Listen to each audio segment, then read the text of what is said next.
আসসালামু আলাইকুম রহমতুল্লাহি ওয়া বারাকাতুহু। আমি জামশেদ মজুমদার ঘরের বাজার থেকে। আমি কিন্তু রিসেন্টলি আপনাদের বলেছি যে হানিরাজ ব্র্যান্ডে আপনারা এখন ঘরের বাজার থেকেও সংগ্রহ করতে পারবেন আফ্রিকার জঙ্গলের 100% র অর্গানিক মধু, চাকের মধু। এবং এগুলো কিন্তু চাষের মধু না, আমি আবারও বলি, এগুলো 100% প্রাকৃতিক চাকের মধু। আমরা যেই বন থেকে মধুটা সংগ্রহ করেছি এটা হচ্ছে মিম্বোসা। কেমন? আচ্ছা একটু আমি নিচে বসে যাই। বিসমিল্লাহ। ঠিক আছে, দেখা যায় এবার দেখা যায়। সুবহানাল্লাহ। আপনারা কি দেখতে পাচ্ছেন এইটা 100%? আচ্ছা, আপনারা হয়তো বলতে পারেন যে বারবার আমি আফ্রিকার জঙ্গলের অর্গানিক মধুটাকে অর্গানিক কম বলতেছি, র বেশি বলতেছি কেন? নিশ্চয়ই আপনারা যারা মধু সম্পর্কে জানেন বা সচেতন, আপনারা জানেন যে বর্তমান বিশ্বের সমস্ত পুষ্টিবিদরাই বলে মধু প্রসেস খাওয়া উচিত না, র খাওয়া উচিত। এর মধ্যে আপনি এটার কোয়ালিটি দেখেন ভাই, মাশাআল্লাহ তাবারাকাল্লাহ, অনেক গাঢ়, মাশাআল্লাহ, বিসমিল্লাহ, মাশাআল্লাহ, বিসমিল্লাহ। এই যে দেখেন। আচ্ছা, র বলার কারণ হচ্ছে কি, আমি আপনাকে বলি, এটা আমি এই যে দেখেন, এই বালতিতে করে আমি এটা আফ্রিকা থেকে নিয়ে আসছি।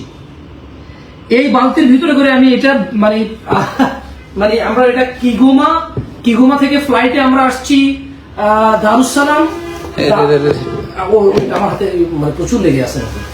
দারুসালাম থেকে আমরা ফ্লাইটে ঢাকা আসছি। কেমন? সো এইটা আমি হাজার হাজার কিলোমিটার দূরে বালতিতে করে নিয়ে আসছি আপনাদের দেখানোর জন্য যে এটা র কিভাবে।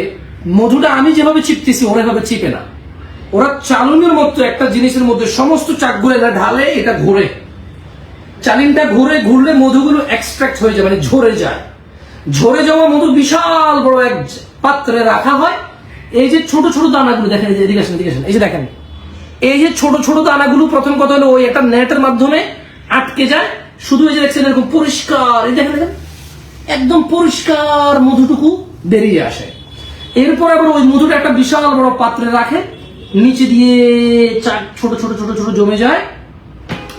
ওখান থেকে উপরের পরিষ্কার অংশটুকু জাস্ট বোতল করে ফেলা হয়। কোন ধরনের কোনো ময়েশ্চার রিমুভ, ময়েশ্চার অ্যাড, হ্যান ত্যান, বগি চগি কিচ্ছু করা হয় না। শুধু চাক থেকে মধুটাকে ঝরানো হয়, ছাঁকা হয়, রাখা হয়। রাখার পরে উপরের পরিষ্কার অংশটুকু বোতলজাত করা হয়। এই জন্য আমি এটাকে বলেছি যে এটা 100% র আর অর্গানিক। তো এটা USDA সার্টিফাইড অর্গানিক। এটা আমি আর আপনি বলা লাগবে না যেটা অর্গানিক। এটা USDA এবং ইউরোপীয় স্ট্যান্ডার্ড যে অর্গানাইজেশন গুলো আছে তারা এটাকে সার্টিফাইড করেছে as a USDA organic certified এবং ইউরোপিয়ান সার্টিফাইড। এটা হানিরাজ ব্র্যান্ডে পাবেন ঘরের বাজারে। আমি যদি যেমন যেই পাত্র থেকে এখানে ঢালছি ওই পাত্র ঢালিয়ে আবার কেমন ভাইয়া দেখেন তো দেখেন মধুর গাঢ়ত্ব দেখেন, জাস্ট মধুর গাঢ়ত্ব দেখেন। সুবহানাল্লাহ, এটা কিন্তু চাকের মধু। সো নাইস এন্ড ভেরি, ভাই প্রচুর ওজন, তার মানে পড়ে যাচ্ছে। বিসমিল্লাহ। একটা পাল্লা আনলে আমি একটা পাত্রতে দেখাইতে পারতাম মধুর ওজনটা বুঝে দিত। যদি একটু চাকটা মাপতাম না, মানে 250-300 গ্রাম এই জায়গায়, বিলিভ হয়, এই জায়গায় 250-300 গ্রাম কমে হবে। সুবহানাল্লাহ। এই যে এক একটা টুকরা বিশাল ওয়েট। আচ্ছা, এটার ভিতরে কতটুকু মধু আছে দেখি। আচ্ছা, আমরা কি দেখবো এটার ভিতরে কতটুকু মধু পাই আমরা? এই যে দেখি, বিসমিল্লাহ। ভাই মধু দেখেন, পড়তেছেন এখন। আর এখানে তো দেখেন, এখানে তো গাঢ়টা দেখেন, পড়তেছে। আরো আছে, অনেক বাকি আছে, ওয়েট। আমি এখনো পুরোপুরি চিপি নাই তো। সুবহানাল্লাহ। এটা আফ্রিকার জঙ্গলের অর্গানিক মধু, 100% র। আপনারা ঘরের বাজার থেকে হানিরাজ ব্র্যান্ডে যেটা পাবেন, হানিরাজ আপনাদের আফ্রিকার জঙ্গলের অর্গানিক মধুটা 100% র প্রোভাইড করবে ইনশাআল্লাহ। লা ইলাহা ইল্লাল্লাহ। আমার হাতে ধরে গেছে, আরো চিপলে আরো বেরোবে, দেখবেন, দেখাবো। আচ্ছা ওকে, দেখেন, দেখছেন পড়তেছে? হ্যাঁ পড়তেছে, আরো চিপলে আরো বেরোবে, দেখেন দেখাচ্ছি। হাত ধরে গেছে। বিসমিল্লাহ। না, ওরা আসলে এভাবে চেপে না, আমি যেভাবে চিপতেছি ওরা এভাবে চেপে না, ওরা প্রত্যেকটা পার্টিকেল ভেঙে ফেলে। হ্যাঁ, ওরা কি করে আমি আপনাদের দেখাই, ওরা কি করে দেখাই। এই যে দেখেন, এখানে একটু দেখেন ভাই, মধুর চাকটা এখানে দেখেন। এই যে এটা ক্যাপিং না, মানে মোমো শুধু ক্যাপিং করে দিছে। ওই যে নেটের মধ্যে রাখে, নেট মেশিন এভাবে ঘুরলে চাক থেকে মধু ঝরে পড়ে যায়। কোনো মানুষের হাত লাগানো লাগে না, মধু নিজে নিজে আলাদা হয়ে যায়, এই চাকটা আলাদা হয়ে যায়। এরপর আবার বড় একটা পাত্রে রেখে ওখান থেকে এগুলো দেখেন, এই যেগুলা, এগুলো কিন্তু আমি যদি এখন এখানে রেখে দিই, এখানে যদি রেখে দিই নিচে জমে যাবে। ওই সবগুলো চেপে ফেলবে আজকে না?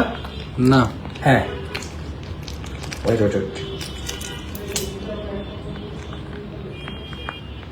সুবহানাল্লাহ। বাইরে ভাই, যে মধু পছন্দ করে আমি জানি না কার কাছে কেমন লাগতেছে, যিনি পিওর মধুর তালাশে আছে, মানে অরিজিনাল মধু লাগবে এবং ফ্রেশ মধু লাগবে এবং চাকের মধু লাগবে এবং অর্গানিক মধু লাগবে, জাস্ট ধারণা করেন তার কাছে এটা কত মূল্যবান, ঠিক না? আমি জানি না কার কাছে কেমন লাগতেছে এটা দেখতে। তুমি যেগুলো চিপতেছো এগুলো তো অনেক মধু আছে। হ্যাঁ, আমি তো পারতেছি না, আমার হাতে ধরে গেছে। আর ওখানে তো দেখছেন না, আমরা আফ্রিকায় গেলাম যে ওরা তো মধু হাত দিয়ে চিপতেছে না, ইউএসডি অর্গানিক সার্টিফাইড, মানে ওই ওরাই হইতে পারতেছে যারা আসলে ওদের রেগুলেটরি মেনটেন করতে পারতেছে। কেউ হাত দিয়ে